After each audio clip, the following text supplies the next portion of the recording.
샬롬, 사순절 일곱째 날입니다. 오늘은 누가복음 4장 14절부터 10장까지의 말씀을 읽겠습니다. 누가복음 4장 14절부터 읽습니다. 예수께서 성령의 능력이 충만해져서 갈릴리로 돌아오셨다. 예수의 소문이 이내 갈릴리 지방에 두루 퍼져나갔다. 예수께서는 갈릴리 지방의 여러 회당에서 가르치셨고 가르침을 받는 사람들마다 모두 예수를 칭송하였다. 예수께서 자신이 자라난 고향 나사렛 마을로 가셨다. 안식일이 되자 예수께서는 늘 하던 대로 회당에 가셨고 거기서 성경을 읽으려고 자리에서 일어나셨다.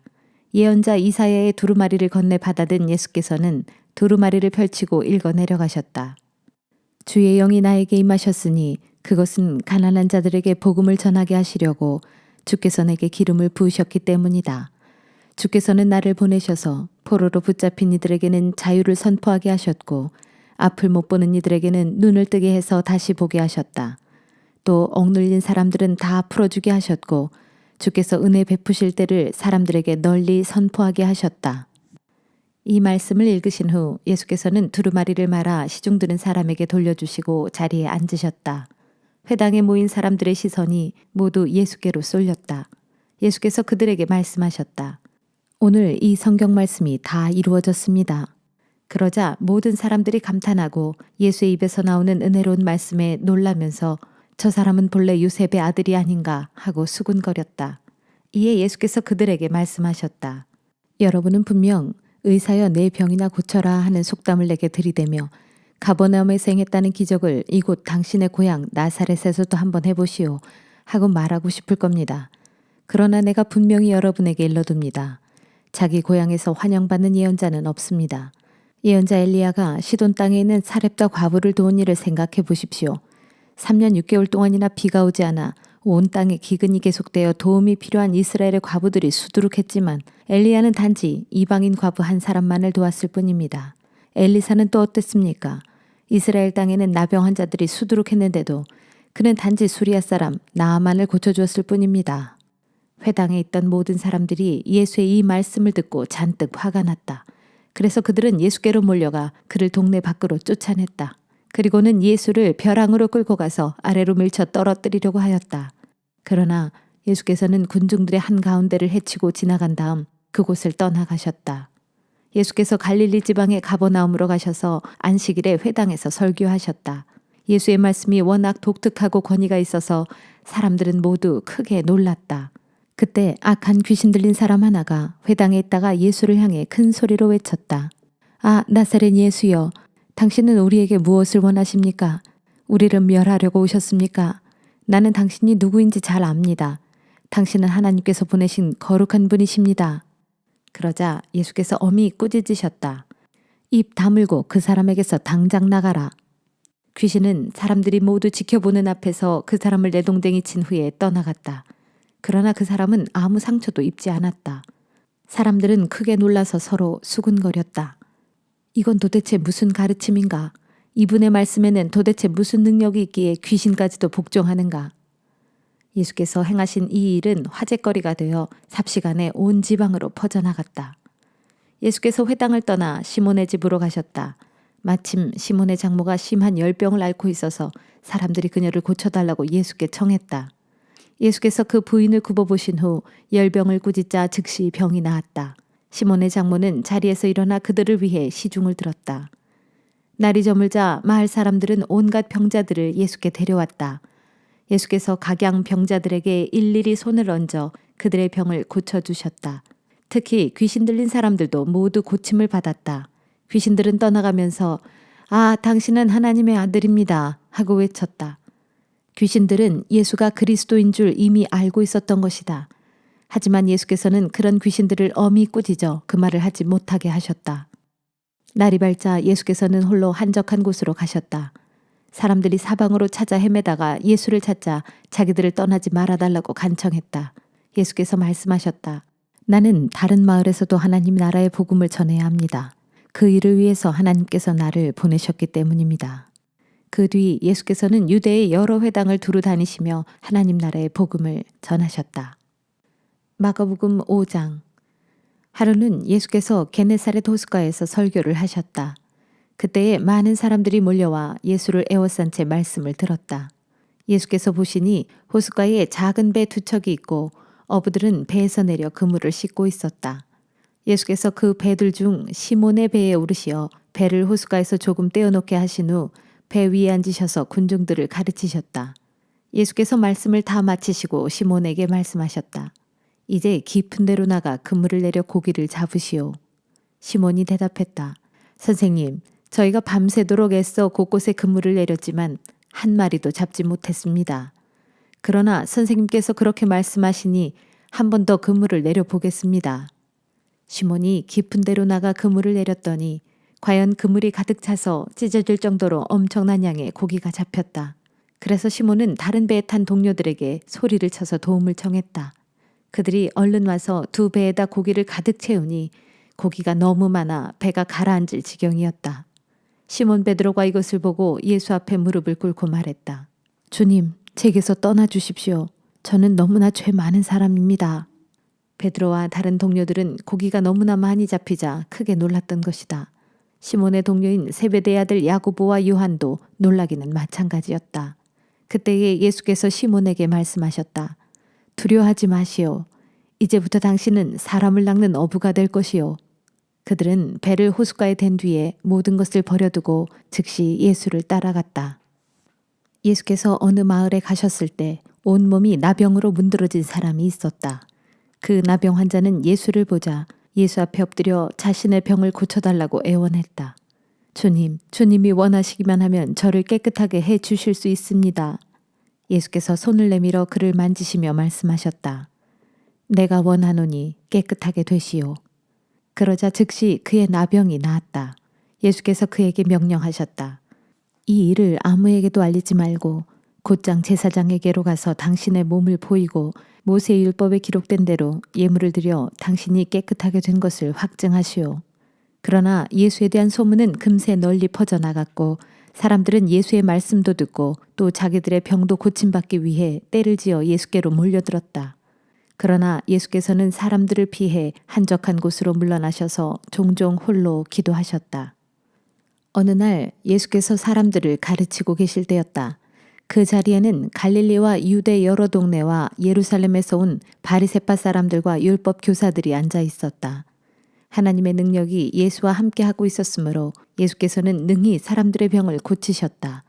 그때 몇몇 사람들이 중풍병자를 침상에 누인 채로 데려와서는 그를 예수께 보이려고 했다. 하지만 사람들이 너무도 많아 그들을 해치고 예수께로 나아갈 수가 없게 되자 그들은 지붕 위로 올라가 지붕의 기와를 벗겨내고 그 중풍병자를 침상에 누인 채 예수 앞에 달아내렸다. 예수께서 그들의 믿음을 보시고 그 중풍병자에게 말씀하셨다. 이 사람아, 당신의 죄가 용서받았소. 그러자 바리새파 사람들과 율법 교사들이 서로 수군거렸다. 아니, 저렇게 하나님을 모독하는 말을 함부로 하다니 저 사람이 도대체 누구란 말인가? 하나님 외에 누가 사람의 죄를 용서할 수 있단 말인가? 예수께서 그들의 생각을 아시고 그들에게 말씀하셨다. 당신들은 왜 그런 마음을 품고 있소? 당신의 죄가 용서받았소 하고 말하는 것과 일어나 걸어가시오 하고 말하는 것 중에 어느 쪽이 말하기가 더 쉽겠소? 그러나 당신들은 인자가 땅 위에서 죄를 용서할 권세를 가지고 있음을 알아야 하오. 내가 그것을 보여주겠소. 그러고서 예수께서 그 중풍병자를 향해 말씀하셨다. 내가 당신에게 말하겠소. 당신은 일어나 침상을 들고 당신 집으로 가시오. 그러자 모든 사람들이 지켜보는 가운데 그 중풍병자가 벌떡 일어나 자기 침상을 들고 하나님을 찬양하며 자기 집으로 돌아갔다. 사람들은 모두 큰 놀라움과 두려움에 사로잡혀 하나님을 찬양하며 말했다. 오늘 우리가 정말 굉장한 일을 보았다. 그 후 예수께서 마을을 떠나오시다가 레위라는 이름을 가진 세리가 세관에 앉아있는 것을 보시고 그에게 말씀하셨다. 나를 따라오시오. 그러자 레위는 자리에서 일어나 모든 것을 버려둔 채 즉시 예수를 따랐다. 레위는 예수를 위해 자기 집에서 큰 잔치를 베풀었다. 레위의 동료들인 세리들을 비롯하여 많은 사람들이 그 잔치에 참석하여 다 함께 한자리에 앉아서 먹고 마셨다. 그러자 바리새파 사람들과 율법 교사들이 예수의 제자들을 비방했다. 당신들은 어찌하여 세리들이나 죄인들과 어울려 함께 먹고 마시는 것이요? 그 말을 듣고 예수께서 그들에게 말씀하셨다. 건강한 사람에게는 의사가 필요하지 않소. 그러나 병든 사람에게는 의사가 필요하오. 나는 의인들을 부르러 이 땅에 온 것이 아니라 죄인들을 불러 회개시키러 왔소. 사람들이 예수께 말했다. 세례 요한의 제자들은 자주 금식하면서 기도하고 바리새파 제자들 역시도 그렇게 합니다. 그런데 당신의 제자들은 왜 금식하지 않고 먹고 마시기만 합니까? 예수께서 대답하셨다. 당신들은 결혼잔치에 온 신랑의 친구들에게 금식을 시킬 수 있소. 하지만 신랑이 죽임을 당할 날이 올 것인데 그때에는 그들도 금식을 할 것이요.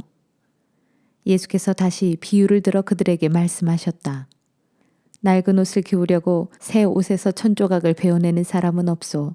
그러면 새 옷이 못 쓰게 될 뿐만 아니라 낡은 옷에서도 새 천조각이 어울리지 않기 때문이요. 또한 새 포도주를 낡은 가죽 부대에 담는 사람도 없소.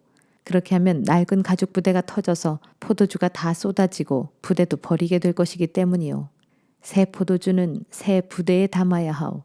묽은 포도주를 마신 사람이 새 포도주를 원하지 않소. 묵은 것이 좋다는 것을 누구나 다 알기 때문이요. 누가복음 6장. 어느 안식일에 예수께서 밀밭 사이를 지나가시는데 예수의 제자들이 밀 이삭을 잘라 손으로 비벼 먹었다. 그 모습을 보고 바리새파 사람들 몇 명이 따져 물었다. 당신들은 어째서 안식일에 해서는 안 되는 일을 하는 거요? 예수께서 대답하셨다. 당신들은 성경에서 다윗 왕과 그의 신하들이 시장했을 때 행한 일을 읽어보지 못하였소? 그때 다윗은 성전에 들어가서 오직 제사장들만 먹을 수 있는 진설병을 가져다 먹고 자신을 따르는 다른 이들에게도 나누어 주었소. 그리고 덧붙여 말씀하셨다. 인자는 안식일의 주인이요. 또 다른 안식일에 예수께서 회당에 들어가 가르치고 계실 때였다. 그 자리에는 오른손이 오그라든 사람이 있었다. 율법 교사들과 바리새파 사람들은 예수를 고발할 구실을 찾으려고 예수께서 과연 안식일에 그 사람을 고쳐주실지 가까이에서 줄곧 지켜보고 있었다. 예수께서 그들의 생각을 이미 아시고 손이 오그라든 사람에게 말씀하셨다. 일어나서 사람들 앞으로 나오시오. 그 사람이 일어나 사람들 앞에 섰다.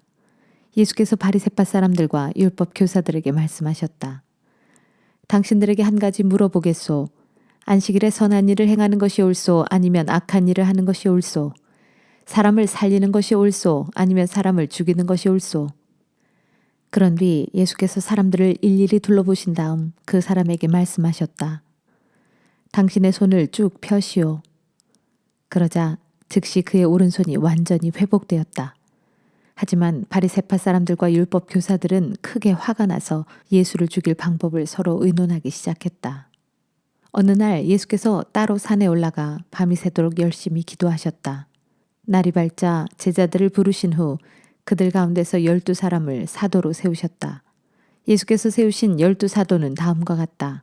베드로라고 이름을 새로 지어주신 시몬, 그의 동생 안드레, 야고보, 요한, 빌립, 바돌로메, 마태, 도마, 알페오의 아들 야고보, 열심당원 시몬, 야고보의 아들 유다, 나중에 예수를 배반한 가룟 유다 등이다.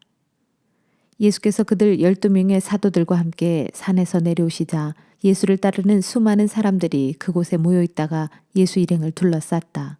사람들은 유대 전역과 예루살렘 그리고 해안 지방인 두로와 시돈에서 예수의 말씀을 듣기 위해 오거나 병을 고치려고 몰려든 사람들이었다. 예수께서는 그들의 병뿐만 아니라 귀신 들린 자들도 말끔히 고쳐주셨다. 모든 사람들이 저마다 예수를 만지려고 야단이었다. 예수를 만지기만 하면 예수에게서 치유의 능력이 흘러나와 그들을 모두 낫게 했기 때문이다. 예수께서 눈을 들어 제자들을 보시고 그들을 향해 말씀하셨다. 가난한 자들은 복이 있다. 하나님 나라가 저희의 것이기 때문이다. 굶주린 자들은 복이 있다. 저희가 배부르게 될 것이기 때문이다. 슬퍼하는 자들은 복이 있다. 저희가 기뻐하며 웃을 날이 올 것이기 때문이다. 내 제자라는 이유로 사람들에게 미움을 받고 배척을 당하고 욕을 먹고 억울하게 누명을 쓰는 자들은 복이 있다. 그런 일이 너희에게 일어나거든 기뻐하고 즐거워하라. 하늘나라에서 큰 상을 받을 것이기 때문이다. 옛날의 예언자들도 그 같은 일을 모두 당했다. 그러나 부유한 자들은 화가 있다. 저희는 이 세상에서 이미 온갖 복을 다 누렸기 때문이다. 배부른 자들은 화가 있다. 굶주리게 될 날이 올 것이기 때문이다. 웃고 있는 자들은 화가 있다. 슬퍼하며 통곡할 날이 올 것이기 때문이다. 사람들에게 칭송받는 자들은 화가 있다. 예전부터 거짓 예언자들도 언제나 그렇게 칭송을 받았기 때문이다. 내 말을 듣고 있는 너희에게 말하니 마음에 새겨들어라. 너희는 너희 원수를 사랑하라. 너희를 미워하는 사람들에게 선을 행하라. 너희를 저주하는 사람들에게 복을 빌어주고 너희에게 해를 끼치는 사람들을 위해 기도하라. 만일 누가 내 한쪽 뺨을 치거든 다른 쪽 뺨까지도 돌려대고 겉옷을 달라 하거든 속옷까지도 주어라. 내게 구하는 사람들에게는 주고 누가 내 것을 가져가거든 도로 찾으려고 애쓰지 말라. 남이 너희에게 해주기를 바라는 대로 너희가 먼저 남에게 그렇게 해주어라. 너희가 너희를 사랑하는 사람들만 사랑한다면 그것이 무슨 칭찬거리가 되랴. 그런 일은 죄인들도 다들 그렇게 할 줄 안다. 너희가 너희에게 잘해주는 사람에게만 잘해준다면 그것이 무슨 칭찬거리가 되랴. 그런 일은 죄인들도 다들 그렇게 할 줄 안다. 되돌려 받을 수 있는 사람에게만 돈을 꾸어준다면 그게 무슨 칭찬거리가 되랴. 악한 사람들도 되돌려 받을 수 있는 사람에게는 기꺼이 돈을 꾸어준다.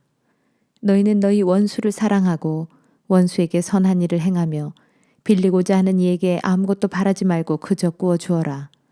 그렇게 하면 하늘나라에서 너희가 받을 보상이 클 것이고 너희는 하나님의 자녀가 될 것이다. 보아라, 하나님께서는 은혜를 모르는 사람에게나 악한 사람들에게도 인자하지 않느냐. 이처럼 너희 아버지께서 자비로우신 것 같이 너희도 자비로운 사람이 되어라. 너희는 남을 비판하지 말라. 그러면 너희도 비판당하지 않을 것이다. 너희는 남을 정죄하지 말라. 그러면 너희도 정죄받지 않을 것이다. 너희는 남을 용서하라. 그러면 너희도 용서받을 것이다. 너희가 남에게 주면 너희는 그것을 다시 받을 것이다. 다시 받되 꾹꾹 눌러 담아서 차고 넘치도록 후하게 받을 것이다. 너희가 남에게 되어주는 분량대로 그렇게 너희가 되돌려 받을 것이다. 예수께서 또 비유를 들어 제자들에게 말씀하셨다. 눈 먼 사람이 어떻게 눈 먼 사람을 인도할 수 있겠느냐? 그러면 둘 다 구덩이에 빠지지 않겠느냐? 제자가 어떻게 선생보다 낫다고 할 수 있겠느냐? 하지만 누구든지 열심을 내어 다 배우고 나면 그때는 선생과 같이 될 수 있을 것이다.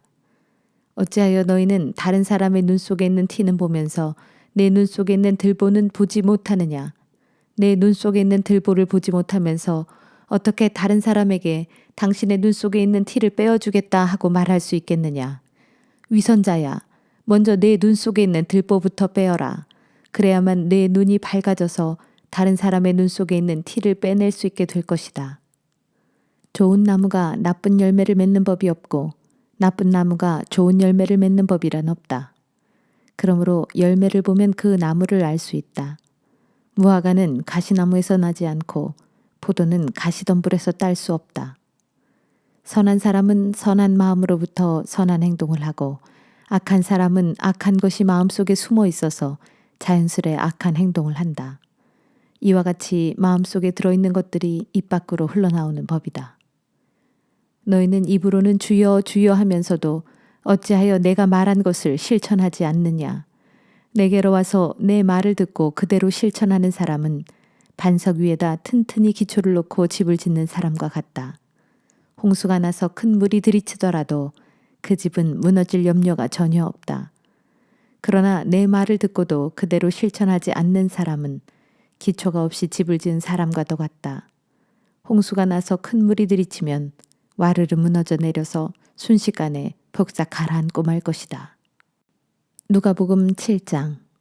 예수께서 말씀을 모두 마치시고 가버나움으로 가셨다. 거기에는 병들어 거의 죽게 된 종을 둔 백부장이 있었다. 백부장은 평소 그 종을 무척 아꼈다. 그래서 백부장은 예수께서 자기 마을에 오셨다는 말을 듣고 유대인 장로 몇 사람을 예수께 보내어 자신의 병든 종을 고쳐주시기를 간절히 청했다. 유대인 장로들은 예수께 부탁했다. 그 백부장은 그런 은혜를 입기에 부족함이 없는 사람입니다. 그 사람은 유대인을 사랑할 뿐만 아니라 우리를 위하여 회당도 지어주었습니다. 그 말을 듣고 예수께서 장로들과 함께 가셨다. 백부장의 집에서 그리 멀지 않은 곳에 이르렀을 때 백부장은 자기와 가까운 사람들을 보내어 예수께 말했다. 주님, 주님께 심려를 끼쳐드리고 싶지 않습니다. 저는 주님을 저희 집에 모실 만한 자격이 없는 사람입니다. 그러니 주님께서는 말씀만 하십시오. 그러면 제 종이 나을 것입니다.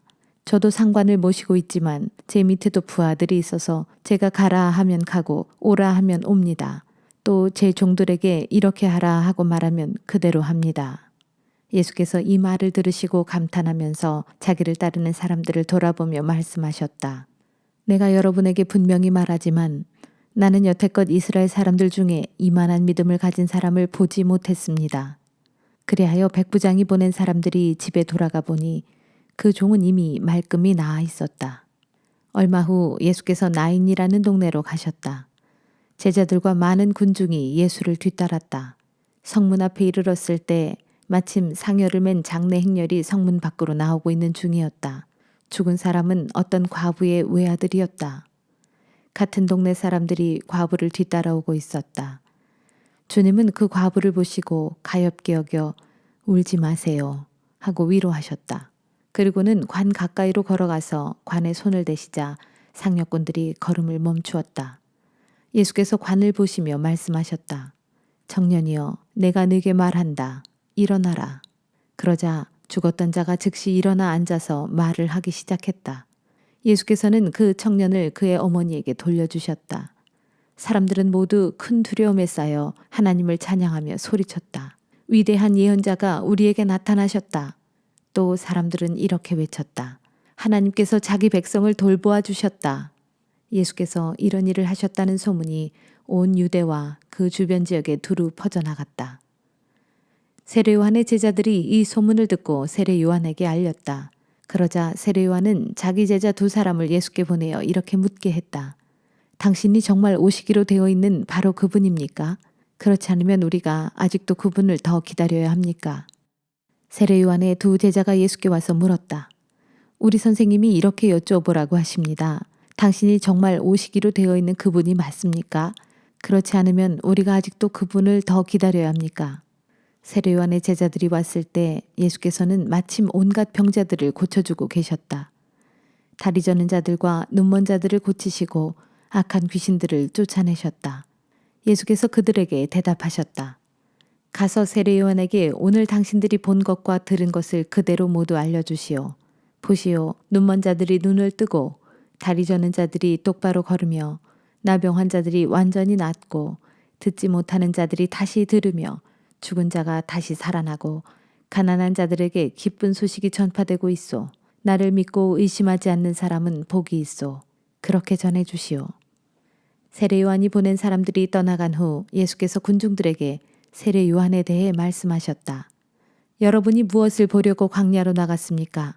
바람에 흔들리는 갈대같이 연약한 사람입니까? 그게 아니라면 화려한 옷을 입은 사람입니까? 모두 아닙니다. 값비싼 옷을 입은 사람들은 궁궐에 있지 광야에는 없습니다. 그러면 여러분은 무엇을 보려고 광야로 나갔습니까? 예언자입니까? 옳습니다. 내가 여러분들에게 말합니다. 그는 예언자보다 더 위대한 사람입니다. 이 사람에 관하여 성경은 기록하기를 보라, 내가 너보다 앞서 내 심부름꾼을 보내어 내 길을 준비하도록 하겠다 했습니다. 내가 여러분에게 분명히 말합니다. 여자의 몸에서 태어난 사람들 중에 세례 요한보다 더 큰 인물은 없습니다. 그러나 하나님 나라에서는 가장 보잘것없는 사람이라도 그보다 더 큽니다. 예수의 이 말씀을 들은 사람들은 심지어 세리들까지도 하나님을 찬양했다.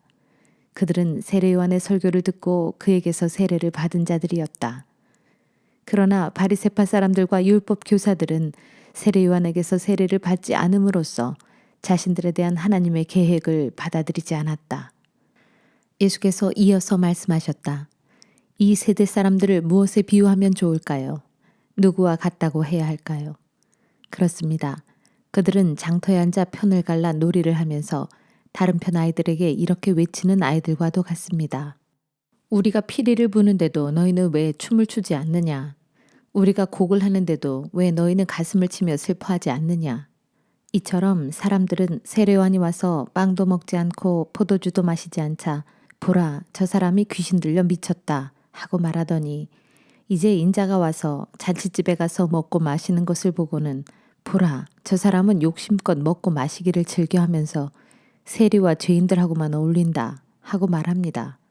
그러나 지혜는 그것을 받아들이는 사람들에 의해 결국 옳다는 것이 입증되는 법입니다. 바리새파 사람들 가운데 하나가 예수를 식사에 초대하자 예수께서 그의 집에 가셔서 식탁 앞에 기대어 앉으셨다. 그런데 그 마을에 죄 많은 삶을 살아온 한 여자가 있었는데 예수께서 거기에 계시다는 말을 듣고 향유를 담은 옥합을 가지고 들어왔다. 그 여자는 방 안으로 들어와 예수의 뒤쪽에 무릎을 꿇고 앉아 울면서 눈물로 예수의 발을 적셨다. 그리고 자기 머리카락으로 예수의 발을 닦으며 그 발에 입을 맞추고 향유를 부었다. 그 여자의 행동을 바라보면서 예수를 초대한 바리새파 사람이 속으로 혼자 중얼거렸다. 이 사람이 참 예언자라면 자기를 만지는 이 여자가 어떤 여자인지를 알았어야 할 것이 아닌가. 저 여자는 죄 많은 여자가 아니던가. 예수께서 그의 생각을 아시고 말씀하셨다. 시몬이여, 내가 당신에게 할 말이 있소. 시몬이 대답했다. 선생님, 말씀하십시오. 예수께서 그에게 말씀하셨다. 돈놀이 하는 사람에게 빚진 사람 둘이 있었소. 한 사람은 500데나리온을 빚졌고 다른 한 사람은 50데나리온을 빚졌소. 두 사람 다 빚을 갚을 수 없게 되자 돈놀이 하는 사람은 그들의 빚을 다 탕감해 주었소. 그런 일이 있게 되면 누가 더 그 사람을 사랑하겠소? 시몬이 대답했다. 제 생각에는 더 많은 빚을 탕감받은 사람입니다. 예수께서 말씀하셨다. 당신 생각이 옳소. 그런 뒤 예수께서 그 여자를 돌아보시며 시몬에게 말씀하셨다. 여기 이 여자를 보시오. 내가 당신의 집에 들어왔을 때 당신은 내 발을 씻을 물도 나에게 주지 않았소. 하지만 이 여자는 눈물로 내 발을 적시고 자기 머리카락으로 내 발을 닦아주었소. 당신은 내 얼굴에도 입을 맞추지 않았지만 이 여자는 들어오면서부터 거듭해서 내 발에 입을 맞추었소. 또 당신은 내 머리에 기름을 발라주지 않았지만 이 여자는 값진 향유를 내 발에 부어주었소. 그러므로 내가 당신에게 말하겠소. 이 여자는 더 많은 죄를 용서받았소. 그것은 이 여자가 나에게 더 많은 사랑을 보여주었기 때문이요. 용서받은 것이 적은 사람은 사랑도 적게 나타내는 법이요. 그리고 예수께서 그 여자를 향해 말씀하셨다. 여자여, 당신의 죄는 다 용서받았소. 그러자 식탁에 앉아있던 사람들이 수군거리기 시작했다. 도대체 이 사람이 누구이기에 죄까지도 용서한다고 말하는가? 그러나 예수께서는 그 여자에게 계속 말씀하셨다. 여자여, 당신의 믿음이 당신을 구원하였소. 이제 평안히 돌아가시오. 누가복음 8장. 그 후 예수께서 갈릴리 지방의 여러 도시와 마을을 두루 다니시면서 하나님의 나라를 선포하시고 복음을 전파하셨다. 12 제자도 예수와 늘 동행했다. 또 악령과 각종 질병으로부터 고침받은 몇몇 여인들도 함께 했는데 곧 7 귀신이 떨어져 나간 막달라 마리아, 헤롯 궁전의 살림살이를 맡은 청지기 구사의 아내 요한나, 그 밖에도 수산나를 비롯한 여러 여자들이 있었다. 그들은 자기들의 돈을 써가며 예수와 제자들을 따라다니며 섬기고 있었다. 여러 동네에서 많은 사람들이 모여들자 예수께서 비유를 들어 말씀하셨다. 한 농부가 밭에 나가 씨를 뿌렸습니다. 어떤 씨들은 길바닥에 떨어져 사람들의 발에 밟히기도 하고 새들에게 쪼아 먹히기도 했습니다. 어떤 씨들은 흙이 얕은 돌밭에 떨어져 싹은 돋아났지만 물기가 없어 말라버렸습니다. 또 어떤 씨들은 가시덤불 속에 떨어졌는데 가시나무들도 함께 자라 곧 그 숨을 막아버렸습니다. 그러나 어떤 씨들은 좋은 땅에 떨어져서 잘 자라나 100배의 열매를 맺었습니다. 이 비유를 들려주고 나서 예수께서 사람들에게 말씀하셨다. 들을 귀가 있는 사람은 알아들으십시오. 제자들이 이 비유의 뜻을 묻자 예수께서 말씀하셨다. 하나님께서 너희에게는 하나님 나라의 비밀을 알게 해주셨지만 다른 사람들에게는 허락하지 않으셨다. 그래서 다른 사람들에게 이처럼 비유로 말함으로써 저들이 보아도 보지 못하고 들어도 알아듣지 못하게 하려는 것이다. 이 비유의 뜻은 이러하다. 여기서 씨는 하나님의 말씀이다. 씨가 길바닥에 떨어졌다는 것은 말씀을 듣기는 하지만 마귀가 와서 말씀을 빼앗아 가기 때문에 믿지 못하여 구원을 받지 못하는 사람들을 두고 하는 말이다.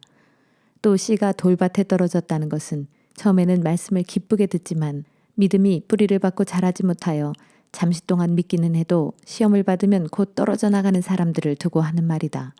또 씨가 가시덤불 속에 떨어졌다는 것은 말씀을 듣기는 하지만 살아가면서 생활에 대한 걱정에 빠지고 재물과 세상 쾌락에 사로잡혀 열매를 제대로 맺지 못하는 사람들을 두고 하는 말이다. 끝으로 씨가 좋은 땅에 떨어졌다는 것은 착하고 선한 마음으로 말씀을 듣고서 그 말씀을 굳게 간직하여 마침내 인내로 열매를 맺는 사람을 두고 하는 말이다. 등불을 켜서 그 등불을 항아리 속에 감추어 두거나 침대 밑에 두는 사람은 아무도 없다. 누구든지 그 등불을 등잔대 위에 올려놓아서 들어오는 사람마다 그 빛을 볼 수 있게 한다. 숨긴 것들은 드러나게 마련이고 감춰진 것들은 세상에 알려지기 마련이다. 그러므로 너희는 내 말을 마음에 새겨들어라. 누구든지 가진 사람은 더 받게 될 것이고 가지지 못한 사람은 가졌다고 생각하고 있는 것마저도 빼앗길 것이다. 예수의 어머니와 동생들이 예수를 만나러 왔다. 하지만 모여든 군중 때문에 그들은 예수께 가까이 갈 수가 없었다. 어떤 사람이 예수께 전했다. 선생님, 선생님의 어머니와 형제들이 선생님을 만나려고 밖에서 기다리고 계십니다. 그러자 예수께서 말씀하셨다. 내 어머니와 내 형제들은 하나님의 말씀을 듣고 실천하는 바로 이 사람들이요. 어느 날 예수께서 제자들과 함께 배에 올라 말씀하셨다. 자, 호수 건너편으로 가자. 갈릴리 호수를 건너가는 동안 예수께서 잠이 드셨다. 그런데 갑자기 바람이 일기 시작하더니 이내 폭풍으로 변했다. 배에 물이 차오르기 시작하여 상황이 매우 위태롭게 되자 제자들이 예수를 흔들어 깨우며 다급하게 외쳤다. 선생님, 선생님, 배가 곧 가라앉아 우리가 죽게 생겼습니다. 예수께서 자리에서 일어나시더니 세찬 바람과 성난 파도를 꾸짖으며 명령하셨다. 잠잠하라. 그러자 바람이 그치고 파도가 가라앉더니 즉시 고요해졌다. 그런 뒤 예수께서 제자들에게 말씀하셨다. 너희는 왜 그렇게 믿음이 없느냐? 제자들은 두려움과 놀라움으로 가득 차서 서로 수군거렸다. 도대체 이분은 누구시기에 성난 바람과 바닷물조차도 손순이 복종하는가? 예수 일행이 갈릴리 호수를 건너 호수 맞은편에 있는 거라사 지방에 닿았다. 예수께서 배에서 내리실 때 그곳에 사는 귀신 들린 사람과 마주쳤다. 이 사람은 오랫동안 귀신에게 사로잡혀 옷도 입지 않고 집도 없이 무덤 사이에서 살고 있었다. 그는 예수를 보자 비명을 지르며 예수 앞에 엎드리더니 크게 외쳤다. 아, 지극히 높으신 하나님의 아들 예수여, 저를 어떻게 하시렵니까? 제발 저를 괴롭히지 말아 주십시오. 그것은 예수께서 이미 악한 귀신더러 그 사람에게서 나오라고 명령하셨기 때문이었다. 사람들이 쇠사슬과 쇠고랑으로 그를 단단히 묶어 놓아도 그 사람은 수시로 귀신에게 강하게 사로잡혔기 때문에 그것을 모두 끊어버리고 광야로 뛰쳐나가곤 했다. 예수께서 그에게 물으셨다. 내 이름이 무엇이냐? 그러자 그 사람 속에 있는 귀신들이 대답했다. 군대입니다. 마치 군대처럼 수많은 귀신들이 그 사람에게 달라붙어 있었기 때문이었다. 귀신들은 지금 당장은 자기들을 지옥으로 보내지 말아달라고 예수께 계속 빌었다. 마침 그곳과 가까운 산기슭에 노아 기르는 돼지떼가 있었다. 귀신들이 그 돼지떼를 보고 자기들을 그 돼지들 속으로 들어가게 해달라고 간청했다. 예수께서 허락하시자 귀신들은 그 사람에게서 우르르 몰려나와 돼지들 속으로 들어갔다. 그러자 돼지들이 갑자기 산비탈을 내리 달리더니 몽땅 호수에 빠져 죽고 말았다. 이 광경을 보고 돼지치던 사람들이 가까운 읍내와 마을을 다니면서 그 사실을 알리고 다녔다. 마을 사람들은 무슨 일이 일어났는지 보러 나왔다가 귀신 들렸던 그 사람이 옷을 입고 멀쩡하게 예수의 발 앞에 조용히 앉아있는 것을 보고는 모두 크게 겁에 질렸다. 그동안의 일을 처음부터 계속 지켜보고 있었던 사람들이 나서서 그 귀신 들린 자가 어떻게 치유를 받게 되었는지 사람들에게 이야기해 주었다. 그러자 거라사 인근의 모든 사람들이 크게 두려워하면서 예수께 그곳을 떠나달라고 간청했다. 예수께서 떠나시려고 배에 오르셨다. 귀신 들렸던 사람이 자신도 함께 따라가게 해달라고 청했지만 예수께서는 그를 돌려보내시며 말씀하셨다. 당신 집으로 돌아가 하나님께서 당신에게 얼마나 놀라운 일을 베푸셨는지 사람들에게 알려주시오. 그 사람은 집으로 돌아간 뒤 온 마을을 돌아다니면서 예수께서 자신에게 베푸신 크고 놀라운 일을 모든 사람에게 낱낱이 알렸다. 예수께서 가버나움으로 다시 돌아오시자 기다리고 있던 군중들이 모두 예수를 반갑게 맞았다. 그때 회당장 야이로라는 사람이 예수께 나오더니 예수의 발 앞에 엎드려 자기 집에 함께 가기를 간청했다. 하나밖에 없는 12살 난 어린 딸이 죽어가고 있었기 때문이었다. 예수께서 야이로의 집을 향해 가시자 예수를 애워싼 군중들이 서로 밀쳐대면서 예수를 뒤따라갔다. 그런데 군중 속에는 12해 동안이나 혈류병을 앓아온 한 여인이 있었다. 그녀는 자기 병을 고치기 위해 의사들에게 모든 재산을 썼지만 아무도 그 여인의 병을 고쳐주지 못했다. 예수께서 걸어가실 때 이 여자가 사람들을 비집고 예수의 뒤로 다가와 예수의 옷에 손을 대었다. 그리고 이 여자가 예수의 옷자락을 만지는 순간 하혈이 뚝 그쳤다. 그때 예수께서 물으셨다. 누가 내 옷을 만졌소? 그러나 아무도 나서는 사람이 없었다. 그러자 베드로가 말했다. 선생님, 지금 수많은 군중이 선생님을 밀어대고 있지 않습니까? 예수께서 말씀하셨다. 아니다. 누군가 분명 내게 손을 댔다. 내게서 능력이 빠져나간 것을 내가 안다. 그 여자는 더 이상 숨길 수 없다는 것을 알고는 두려워 떨면서 예수 앞에 나아가 엎드렸다. 그런 뒤 자신이 예수의 옷을 만진 이유와 병이 즉시 나은 사실을 말했다. 그러자 예수께서 그 여자에게 말씀하셨다. 딸이여, 당신의 믿음이 당신을 낫게 하였소. 안심하고 평안히 가시오. 예수께서 아직 말씀하고 계실 때 회당장의 집에서 보낸 심부름꾼이 와서 회당장에게 말했다. 회당장님, 따님이 죽었습니다. 이제 선생님께 더 이상 심려를 끼쳐드리지 마십시오. 그 말을 들으시고 예수께서 야이로에게 말씀하셨다. 두려워하지 마시오. 그대는 그저 믿기만 하시오. 그러면 딸이 나을 것이오. 일행이 야이로의 집에 도착하자 예수께서는 베드로와 요한과 야고보 및 그 어린 딸의 부모 외에는 아무도 방 안에 들어오지 못하게 하셨다. 그리고 슬퍼하며 크게 울고 있는 사람들에게 말씀하셨다. 울지 마십시오. 이 아이는 죽은 것이 아니라 다만 잠을 자고 있을 뿐입니다. 그러자 사람들은 아이가 분명 죽은 것을 알고 있었기 때문에 속으로 모두 비웃었다. 예수께서 그 아이의 손을 잡고서 아이에게 힘차게 말씀하셨다. 아이야, 일어나라.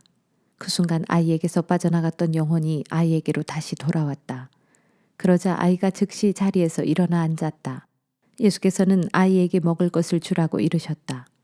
아이의 부모는 크게 놀라 어쩔 줄 몰랐다. 그러나 예수께서는 이 일을 아무에게도 말하지 말라고 그들에게 당부하셨다. 누가복음 9장.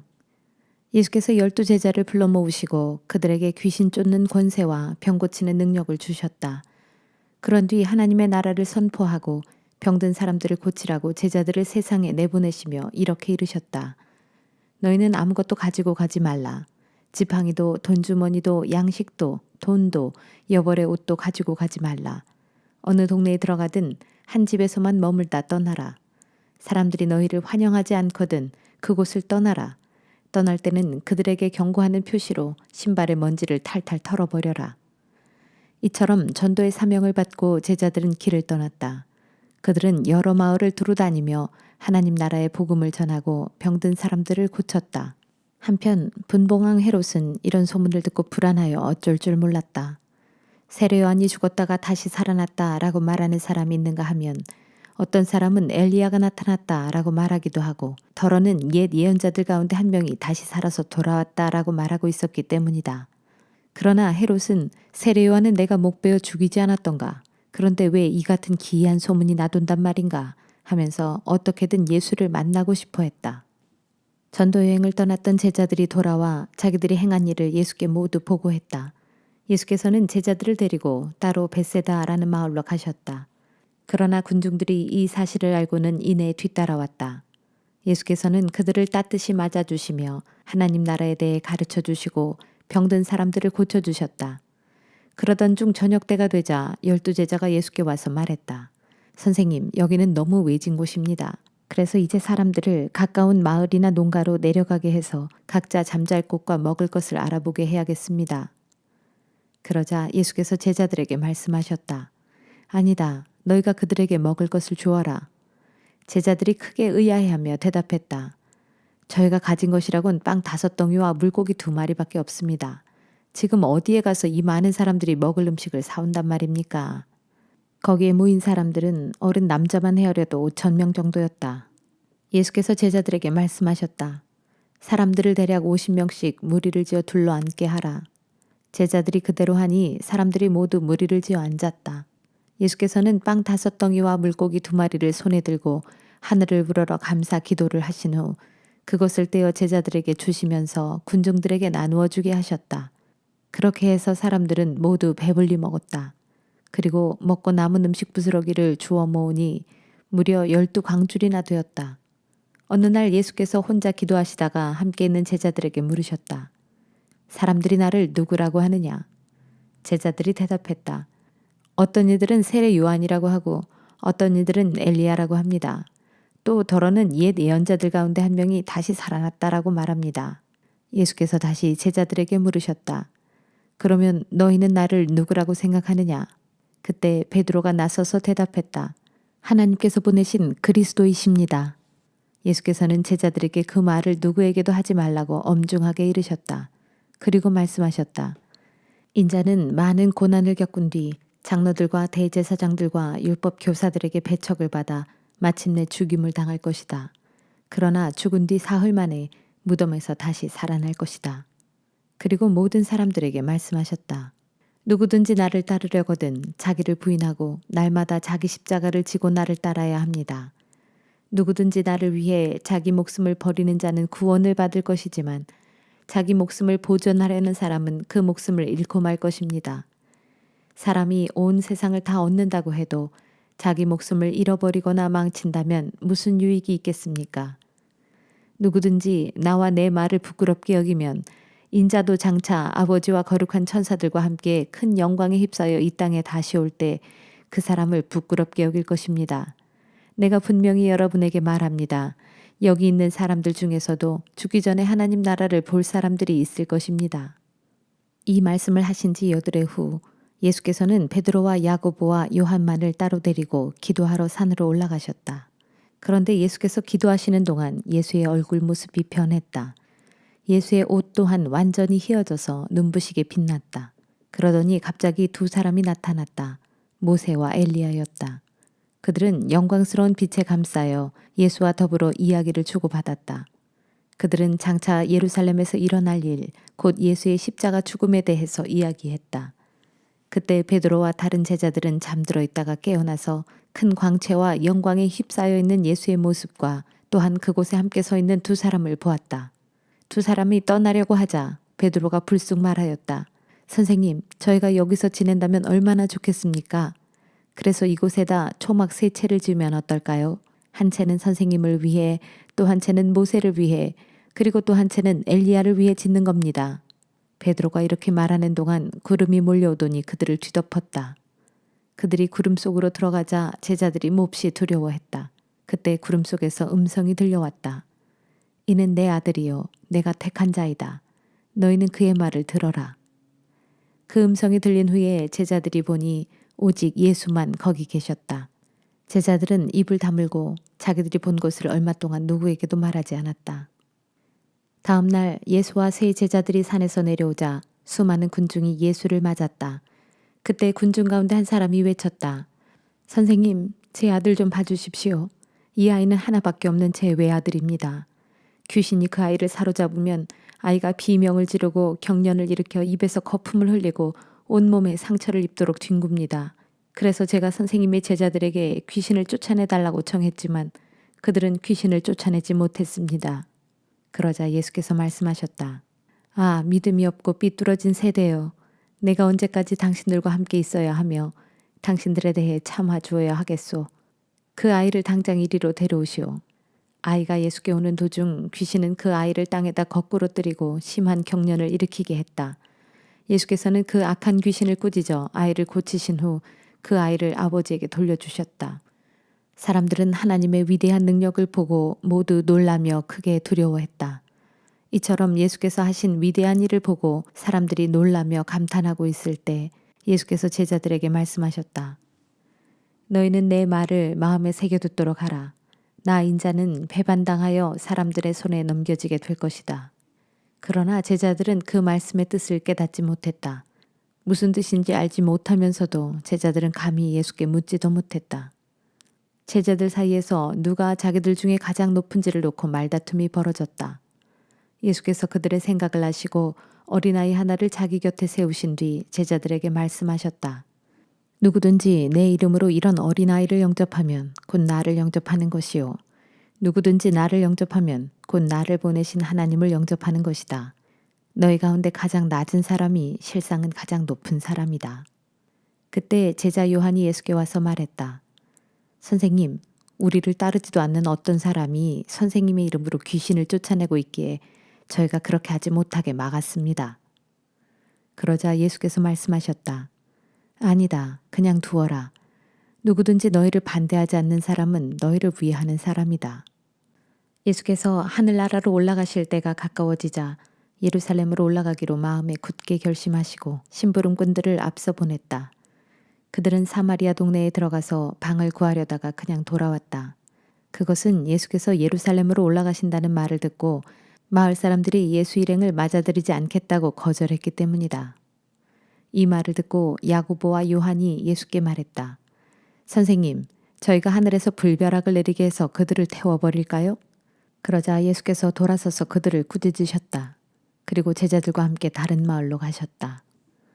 예수 일행이 길을 가고 있을 때 한 사람이 예수께 와서 말했다. 선생님, 선생님이 가시는 곳이면 어디든지 저도 따라가겠습니다. 예수께서 그에게 대답하셨다. 여우도 굴이 있고 공중에 새도 보금자리가 있소.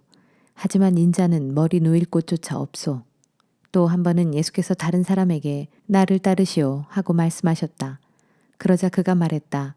가서 제 아버지의 장례를 치른 다음에 다시 오겠습니다. 그러자 예수께서 그에게 말씀하셨다. 죽은 자는 죽은 자들로 하여금 장사를 지내게 하고 당신은 가서 하나님의 나라를 온 세상에 전파하시오. 한 번은 또 다른 사람이 예수께 말했다. 주님, 저는 주님을 따르겠습니다. 하지만 먼저 집안 사람들과 작별 인사를 하고 오겠습니다. 그러자 예수께서 그에게 말씀하셨다. 누구든지 손에 쟁기를 잡고 뒤를 돌아보는 사람은 하나님의 나라에 적합하지 않소. 누가복음 10장. 그 후 주님은 70명의 제자들을 가려 뽑아 세우신 뒤 자신이 장차 가시려고 계획한 동네와 마을로 둘씩 짝지어 보내시면서 그들에게 이렇게 당부하셨다. 추수할 것은 많지만 일꾼이 너무도 적다. 그러니 추수하는 주인에게 청하여 보다 많은 일꾼을 보내달라고 하여라. 자, 가라. 내가 너희를 보내는 것이 마치 어린 양을 이리 가운데로 보내는 것 같구나. 너희는 갈 때 돈이나 양식자루나 여벌신을 가지고 가지 말고 길에서 인사하느라고 시간을 허비하지 말라. 어느 집에 들어가든지 이 집에 평화가 있기를 하고 빌어라. 평화를 받을 만한 사람이라면 그에게 평화가 임할 것이고 그렇지 못한 사람이라면 너희에게로 그 평안이 되돌아올 것이다. 어느 마을에 들어가면 오직 한 집에서만 계속 머물러라. 사양하지 말고 주인이 주는 것을 먹고 마셔라. 일꾼이 제 품삯을 받는 것은 당연한 일이다.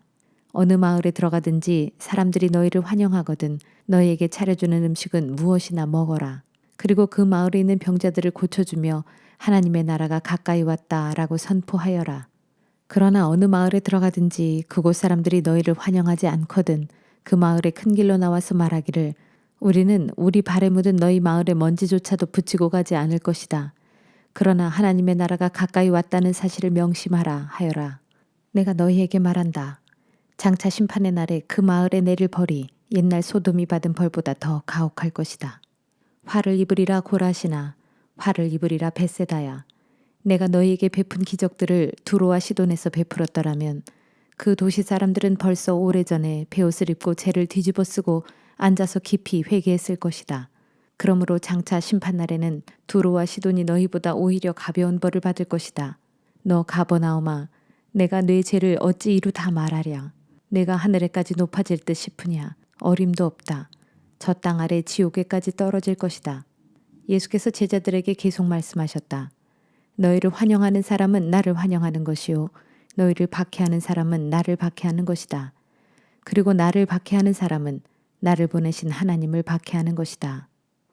전도여행을 떠났던 70명의 제자들이 기쁨에 넘친 모습으로 돌아와서 예수께 보고하였다. 주님, 저희가 주님의 이름으로 명령하자 귀신들이 다 저희에게 복종했습니다. 예수께서 대답하셨다. 그렇다. 나는 사탄이 번갯불처럼 하늘나라에서 떨어지는 것을 보았다. 이제 내가 너희에게 모든 원수의 세력을 꺾는 권세를 주었으니 뱀과 전갈도 짓밟을 수 있을 것이고 아무것도 너희를 해치지 못할 것이다. 그러나 귀신들이 너희에게 복종한 사실로 인해 기뻐하지 말고 너희 이름이 하늘나라에 기록된 사실로 인해 더욱 기뻐하라. 그때 예수께서 성령으로 기쁨이 충만하여 말씀하셨다. 하늘과 땅의 주인이신 아버지, 아버지께 찬양을 드립니다. 아버지께서는 이 모든 것을 똑똑하고 지식이 많은 자들에게는 감추시고 어린아이들에게는 밝히 나타내 보이셨습니다. 그렇습니다. 아버지 감사합니다. 바로 이것이 아버지께서 기뻐하시는 아버지의 은혜로운 뜻입니다. 아버지께서는 모든 것을 내게 맡겨주셨습니다. 아버지 외에는 아들을 참으로 아는 이가 없고 또 아들 및 그 아들이 아버지를 나타내 보이려고 선택한 사람들 외에는 참으로 아버지를 아는 이가 없습니다. 그러고 나서 예수께서는 12 제자를 향해 조용히 말씀하셨다. 너희가 지금 보고 있는 것을 보는 눈은 참으로 복이 있다. 많은 예언자들과 옛 왕들이 너희가 지금 보고 있는 것을 보고자 했지만 보지 못하였고 너희가 지금 듣고 있는 것을 듣고자 했지만 듣지 못하였다. 하루는 어떤 율법 교사가 예수를 떠보려고 이렇게 물었다. 선생님, 사람이 영원한 생명을 얻으려면 어떻게 해야 합니까? 예수께서 그에게 되물으셨다. 모세 율법에는 어떻게 하라고 되어 있소? 그 율법 교사가 대답했다. 내 마음을 다하고 내 목숨을 다하고 내 힘을 다하고 내 뜻을 다하여 주 너의 하나님을 사랑하라 하였고 또 내 이웃을 내 몸과 같이 사랑하라 하였습니다. 예수께서 말씀하셨다. 옳소, 그렇게 행하시오. 그리하면 영원한 생명을 얻을 것이요. 그러자 그 율법 교사는 짐짓 자기가 옳다는 것을 드러내려고 예수께 다시 물었다. 그러면 내 이웃은 누구입니까? 예수께서는 비유를 들어 대답하셨다. 어떤 사람이 예루살렘에서 여리고로 내려가다가 강도를 만났소. 강도들은 그 사람이 가진 것을 몽땅 빼앗은 다음 그를 때려서 거의 죽게 만들어 놓고 달아났소. 그때 마침 한 유대인 제사장이 그 길로 내려가게 되었소. 그 제사장은 사람이 쓰러져 있는 것을 보자 얼른 피해서 지나갔소. 이와 같이 한 레위인도 그 길을 지나가다가 강도 만난 사람이 쓰러져 있는 것을 보았지만 그도 역시 그대로 지나가 버렸소. 그런데 어떤 사마리아 사람이 그곳을 지나가다가 그 사람을 보자 측은한 마음이 들었소. 그 사마리아 사람은 강도 만난 사람에게 다가가서 그 사람의 상처에 기름과 포도주를 붓고 싸맨 후에 자기가 타고 온 나귀에 그를 태워 근처 여관으로 데려가서 밤새워 보살펴 주었소. 다음날 그 사마리아 사람은 2 데나리온을 꺼내어 여관 주인에게 주면서 부탁하기를 이 사람을 잘 돌보아 주시오. 비용이 더 들면 내가 돌아오는 길에 모두 갚아드리겠소 하고는 길을 떠났소. 자, 그렇다면 당신은 이 3 사람 중에 누가 강도 만난 사람의 이웃이라고 생각하시오? 그 율법 교사가 대답했다. 자비를 베푼 사람입니다. 예수께서 대답하셨다. 옳소. 당신도 가서 그와 같이 행하시오. 예수께서 제자들과 여행하던 중 한 마을에 들어가셨는데 마르다라는 여자가 예수를 자기 집에 모셔드렸다. 그 여자에게는 마리아라는 동생이 있었다. 마리아는 주님의 발 앞에 앉아 예수의 말씀을 듣고 있었다. 그러나 마르다는 이것저것 준비하느라 정신없이 분주하였다. 그래서 마르다가 예수께 와서 말했다. 주님, 제가 바빠 죽을 지경인데도 제 동생은 저렇게 꼼짝도 하지 않고 있습니다. 주님께서는 왜 보고만 계십니까? 어서 저를 도와주라고 동생에게 말씀해 주십시오. 그러자 주께서 대답하셨다. 마르다야, 마르다야. 너는 여러 가지로 마음 쓰느라 너무 염려가 많구나. 하지만 참으로 관심을 가져야 할 중요한 일은 한 가지뿐이다. 마리아는 그것을 찾았다. 마리아에게서 그것을 빼앗고 싶지 않구나. 아멘. 오늘도 주님과 동행하는 복된 하루 되시기 바랍니다.